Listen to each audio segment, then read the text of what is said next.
Sometimes the smallest whisper carries the greatest longing, and if you listen closely enough, it can change the future of everyone who hears it. The quiet clink of porcelain echoed gently through the little tea house as warm autumn sunlight poured across polished wooden floors and settled beside the window where Nathan Brooks always spent the final hour of every Friday afternoon. Outside, downtown Portland moved with its familiar rhythm of passing cars, hurried footsteps, and golden leaves drifting lazily through the cool breeze. Inside, however, the world seemed slower, softer, almost protected from everything waiting beyond the glass. Nathan sat alone at his usual corner table with a white porcelain teapot, a single cup of Earl Grey, and an old leather-bound novel resting unopened beside him. He was not reading. He almost never did anymore. The book had quietly become part of the ritual rather than its purpose.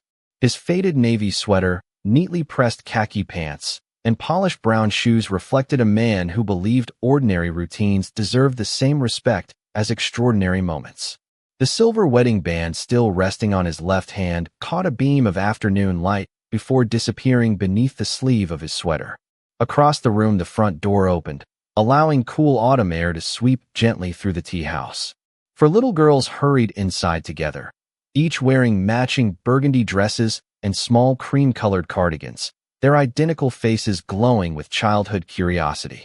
Customers smiled immediately, some whispering to one another as they tried unsuccessfully to tell the sisters apart. Several steps behind them entered an elegant woman wearing a tailored cream-colored business coat, her chestnut hair carefully styled despite the busy day she had clearly endured. She thanked the hostess politely while finishing a quiet conversation on her smartphone, never noticing that the four girls had already wandered away from her side. Nathan lifted his teacup absent-mindedly, glancing toward the entrance only because the children's laughter briefly interrupted the peaceful silence surrounding his table. He expected them to choose the pastry, display, or the corner filled with books and puzzles. Instead, all four girls looked directly toward him. They exchanged nervous glances with one another before walking together across the room with surprising determination. Nathan lowered his teacup slowly as they stopped beside his chair. The smallest girl stepped forward first.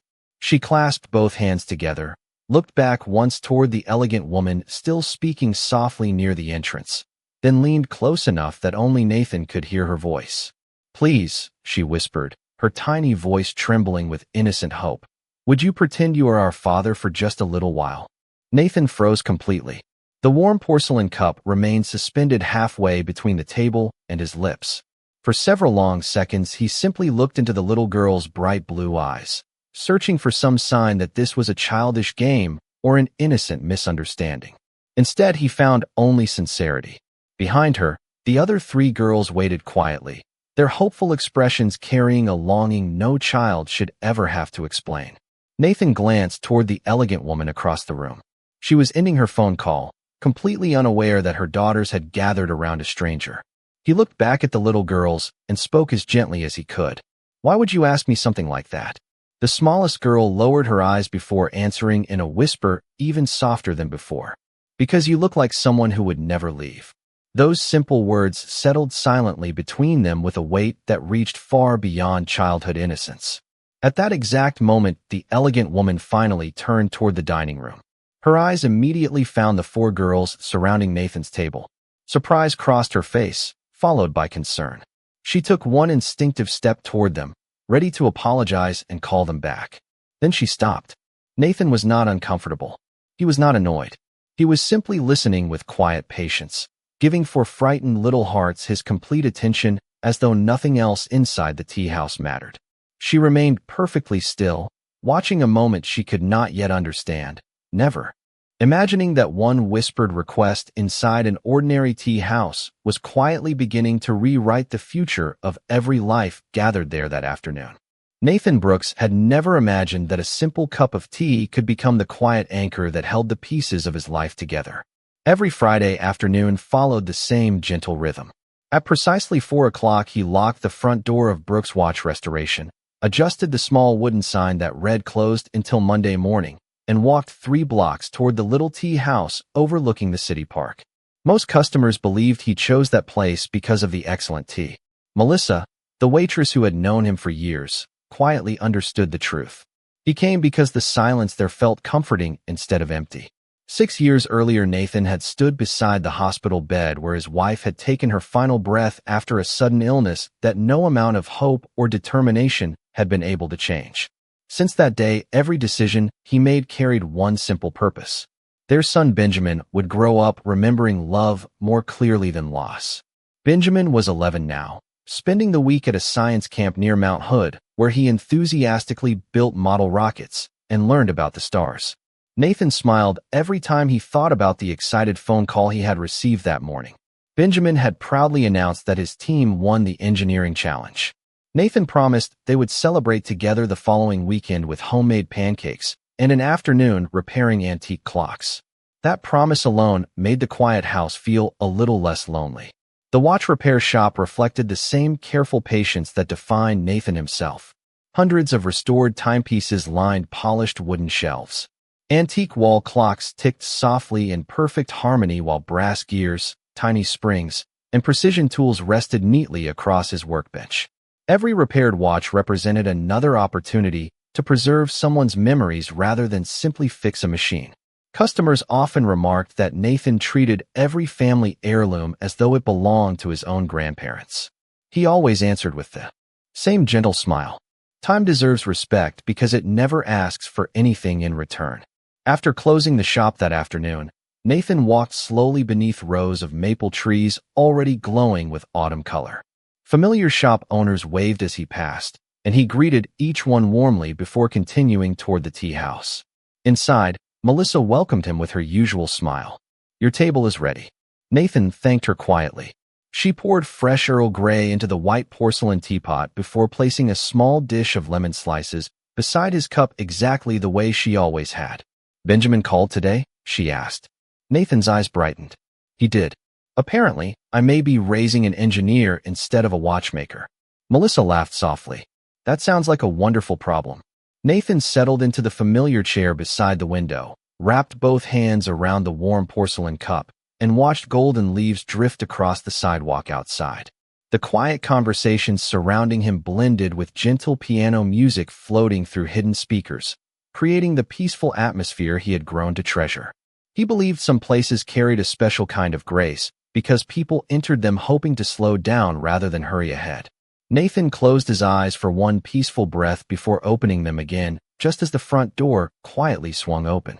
4 identical little girls stepped inside together, followed several steps behind by an elegant woman whose attention remained focused on an important telephone conversation.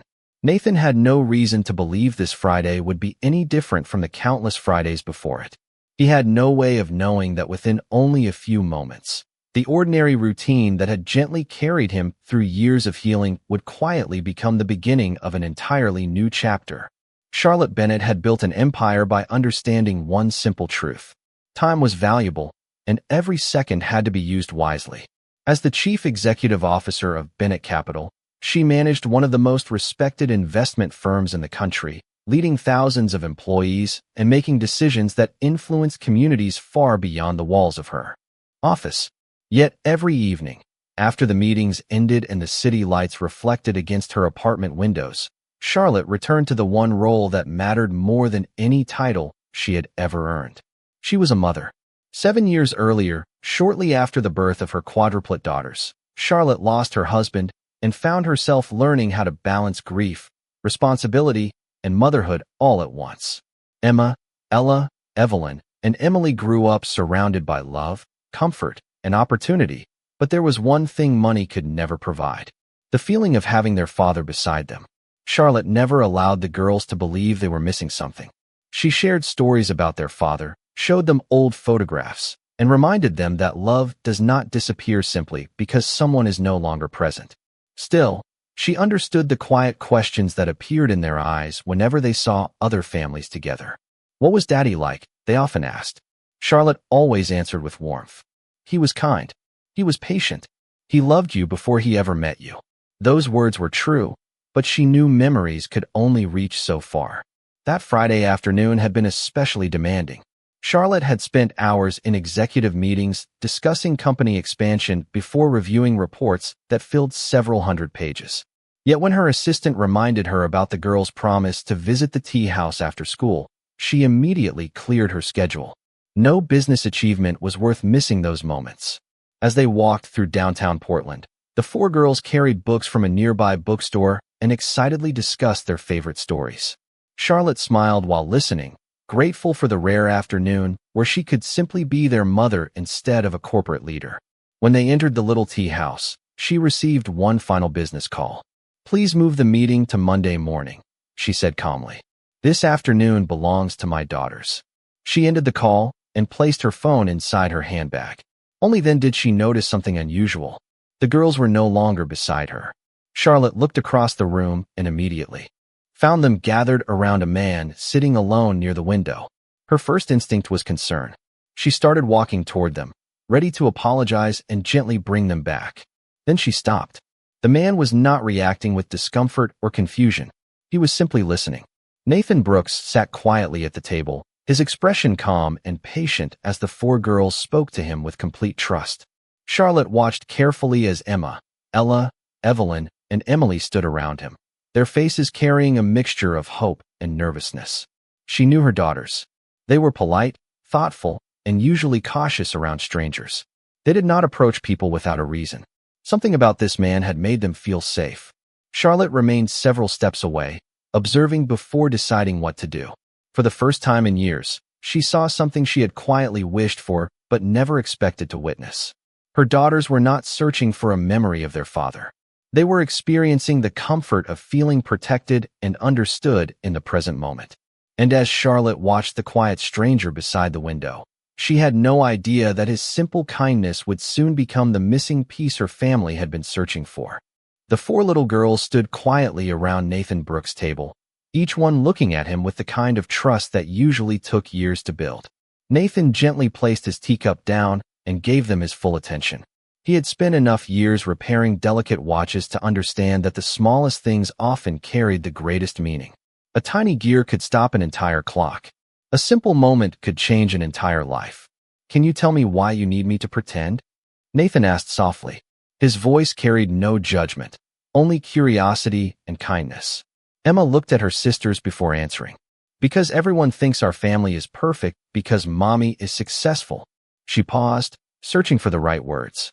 "But sometimes we just want someone who feels like home." Nathan felt a quiet ache in his heart. He knew that feeling.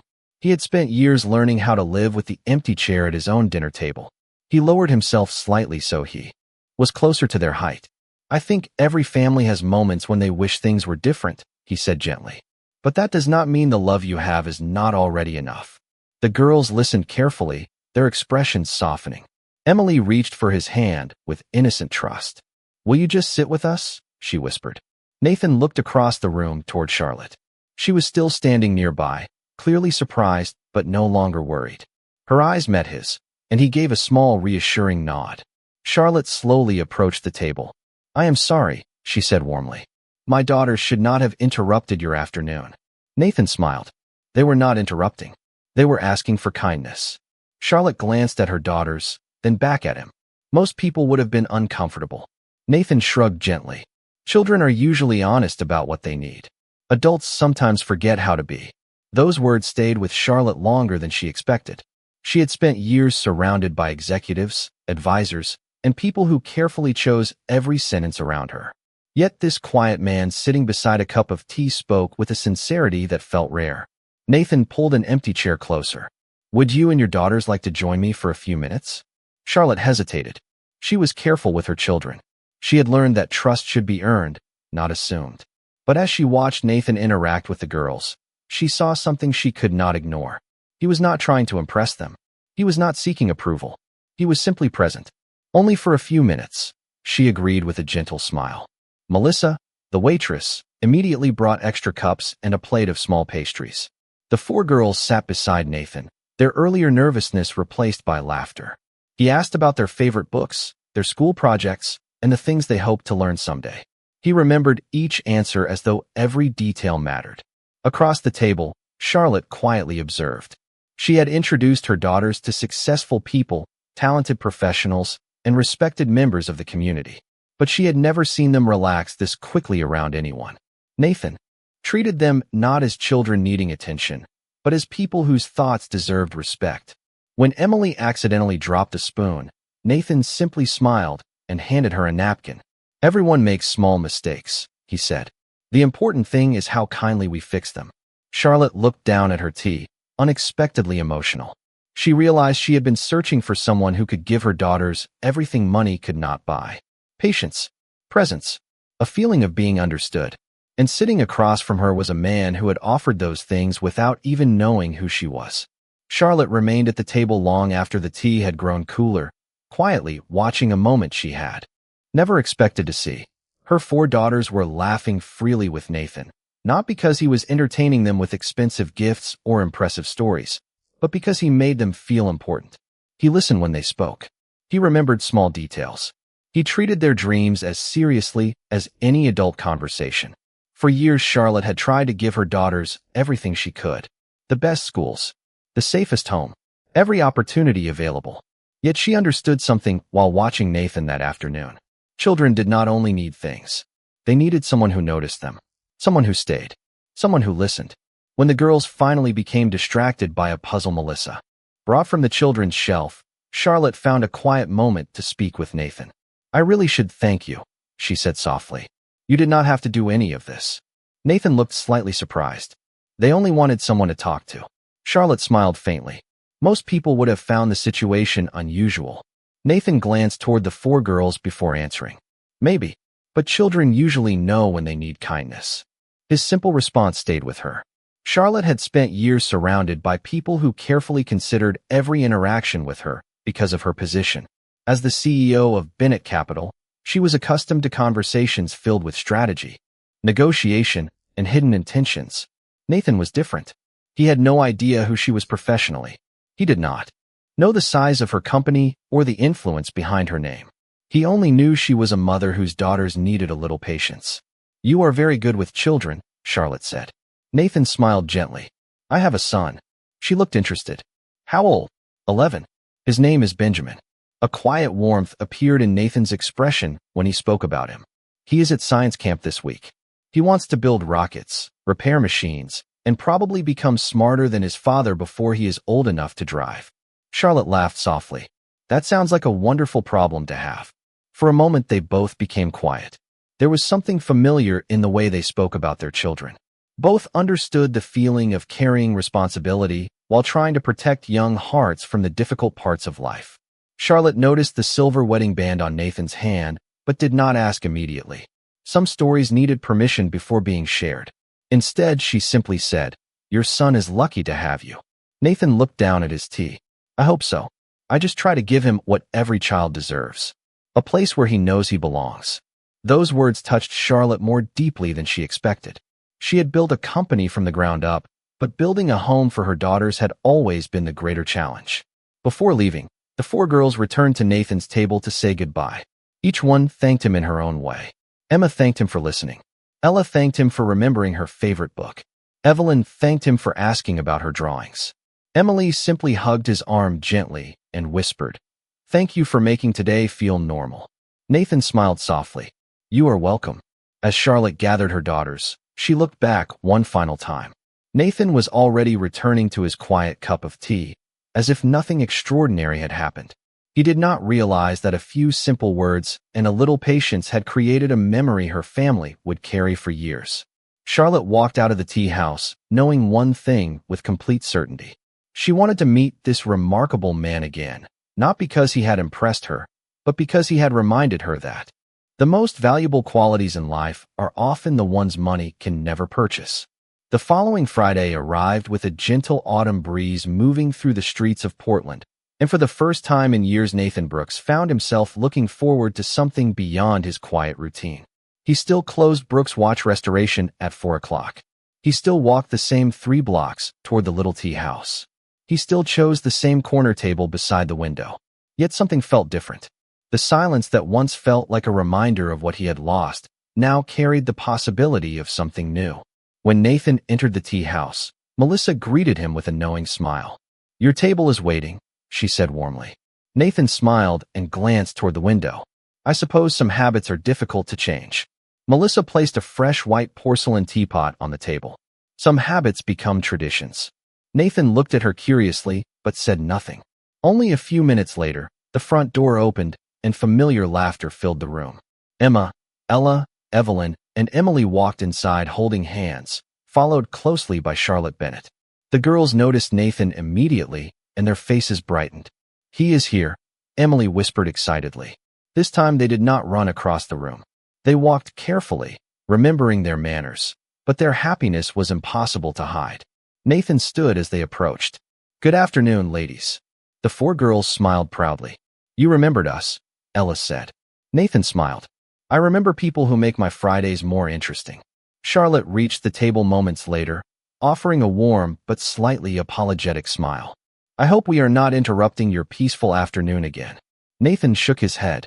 "I think my peaceful afternoon just became better." Those simple words made Charlotte smile in a way her employees rarely saw. She was used to compliments about leadership, intelligence, and success.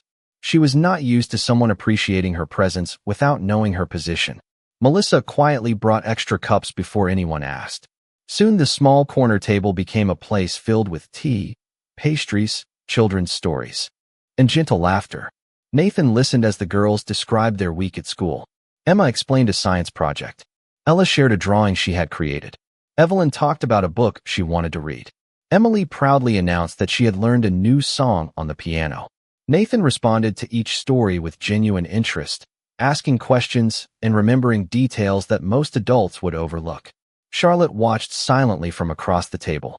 She had introduced her daughters to countless successful people throughout their lives, yet she had rarely seen them connect so naturally with anyone. Nathan did not try to impress them. He did not offer expensive gifts or make grand promises. He simply gave them his attention. As the afternoon continued, the tea house slowly became quieter around them. Other customers smiled while watching the unusual group gathered by the window. There was something comforting about seeing a father figure who was not trying to replace anyone, only offering kindness where it was needed. When Benjamin called Nathan during the afternoon, he answered with a smile and introduced him to the girls through the phone. Within minutes, the conversation turned into laughter as Benjamin shared stories from science camp. Charlotte listened carefully and noticed something important. Nathan never treated family as something limited by names or circumstances. He believed love was something people built through patience and presence. Before leaving, the girls thanked Nathan for another wonderful afternoon. Emily looked back at him and smiled. "See you next Friday?" Nathan nodded. "I will be here." After the door closed behind them, Nathan returned to his tea and looked out the window at the fading sunlight. He realized something quietly extraordinary. For the first time in many years, Friday afternoons no longer felt like time he spent alone. They felt like time he spent waiting for people who had become part of his life. The weeks that followed created a rhythm none of them had expected. Every Friday afternoon, the little tea house became a place where two different worlds quietly met. Nathan Brooks arrived after closing his watch repair shop. Carrying the same calm expression and the same worn leather-bound book he rarely opened. Charlotte Bennett arrived with her four daughters, sometimes still wearing the elegant clothes of a business leader, but always leaving behind the weight of her title the moment she stepped through the door. Inside that small corner by the window, she was not a CEO. She was simply a mother watching her children laugh. Nathan was not a lonely widowed father. He was simply someone sharing tea with people who had slowly become important to him. One rainy Friday evening, the tea house became quieter than usual. The sound of raindrops against the windows created a gentle rhythm while Emma, Ella, Evelyn, and Emily worked together on a puzzle at the table. Benjamin had joined them after finishing his science camp project, proudly carrying a small model he had built with his own hands. The five children quickly discovered that their different interests somehow fit together perfectly. Benjamin explained how machines worked, Emma asked endless questions, Ella drew designs, Evelyn researched details, and Emily encouraged everyone whenever something became difficult. Nathan watched with a quiet smile. He had spent years believing his greatest responsibility was protecting his son from loneliness. Now he realized Benjamin had gained something he never expected, a group of friends who felt like family. Across the table, Charlotte watched Nathan carefully.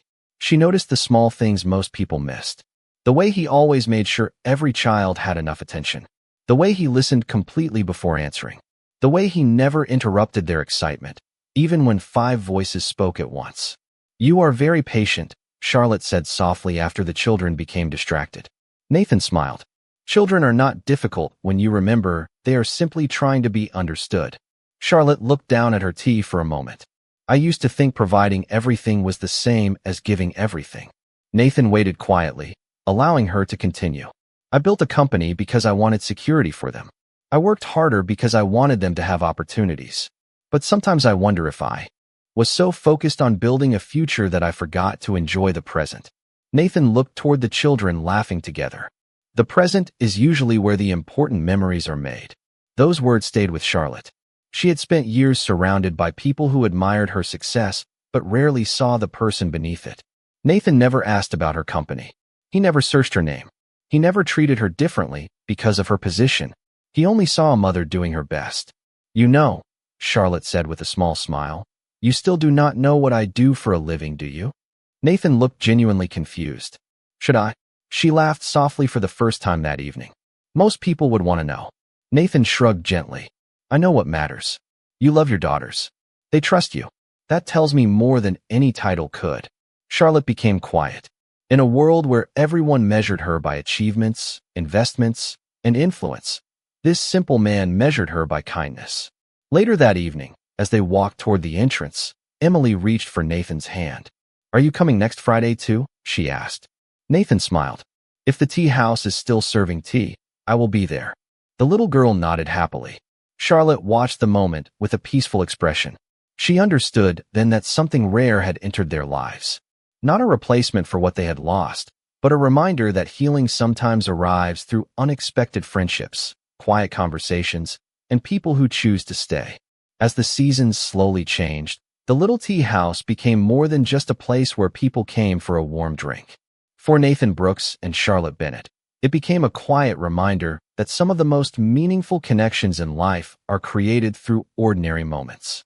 Every Friday afternoon, the corner table beside the window waited for them as if it had always belonged to their small group. Nathan continued repairing antique watches at his shop, carefully restoring pieces of the past with the same patience he brought into every relationship. Charlotte continued leading Bennett Capital, but something within her had changed. She no longer measured every day only by meetings completed or goals achieved. She began protecting the moments that mattered most. Her employees noticed the difference. She listened more. She encouraged balance. She reminded her team that successful businesses were built by people, not just numbers. She never explained where the change came from. She simply carried the lesson quietly. Nathan never knew that his simple presence had influenced an entire company. He did not think he was doing anything special. He was simply being the person he had always been. One Saturday afternoon, Charlotte invited Nathan and Benjamin to her home for a small family dinner. Nathan hesitated at first. He was not used to entering the world of executives and large houses. But when he arrived, he quickly realized something important. Behind the beautiful rooms and impressive views, Charlotte's home felt surprisingly similar to his own. It was filled with photographs, children's drawings, books, and small reminders of everyday life. The girls proudly showed Benjamin their favorite games and explained every detail of their latest school projects. Nathan watched them with a peaceful smile.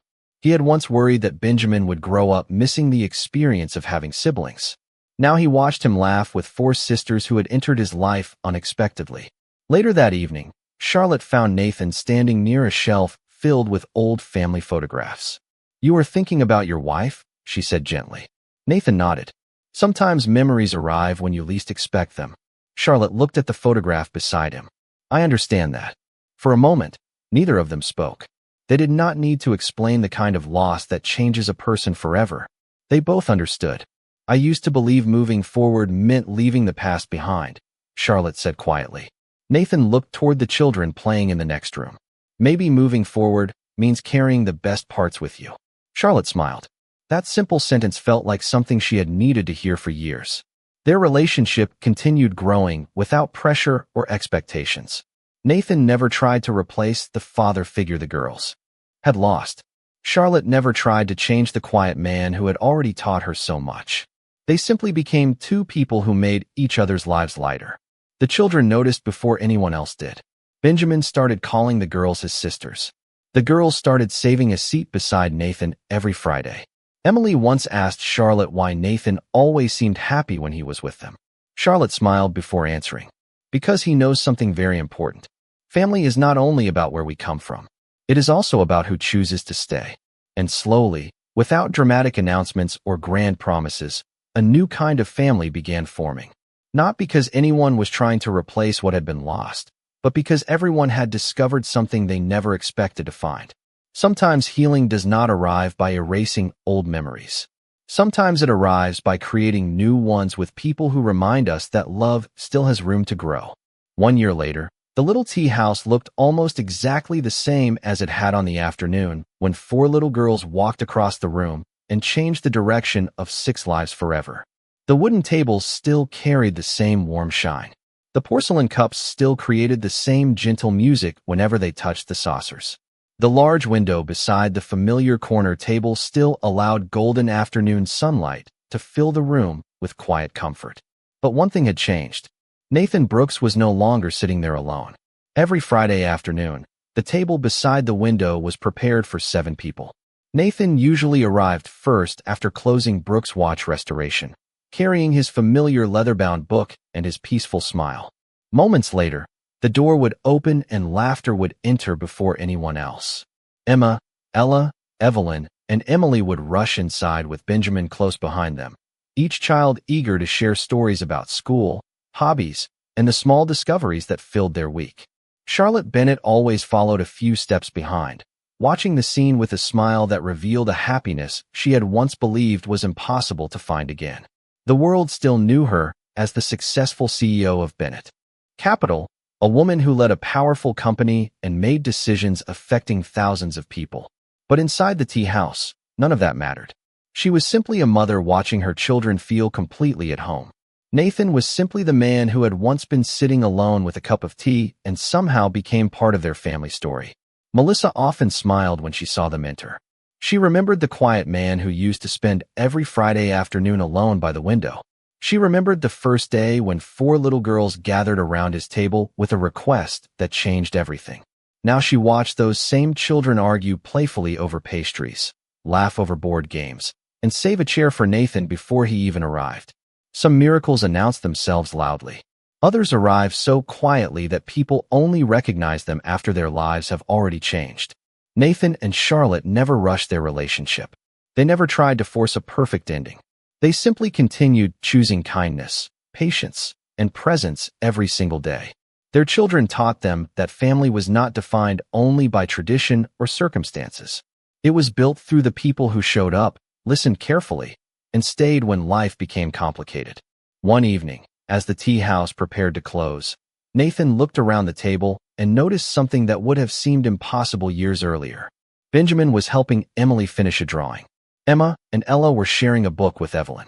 Charlotte was laughing softly while listening to a story about their latest school project. The room was filled with the kind of warmth he once thought he had lost forever. Charlotte noticed him looking around and smiled. "What are you thinking about?" she asked. Nathan looked toward the window where the city lights had begun shining outside. "I was thinking about how strange life can be. Sometimes we spend years searching for something, and then we find it when we are simply being kind." Charlotte reached across the table and gently touched his hand. No grand announcement followed. No perfect words were needed. The children continued laughing. The tea continued warming the room, and the little corner table remained exactly where it had always been. Except now it held something far more valuable than a cup of tea. It held memories. It held healing. It held a family that had found each other in the most unexpected way. And as the evening settled over Portland, the greatest lesson remained clear. The most meaningful connections are not always the ones we plan. Sometimes they are the ones that quietly arrive, ask for nothing, and slowly become the home our hearts were waiting for.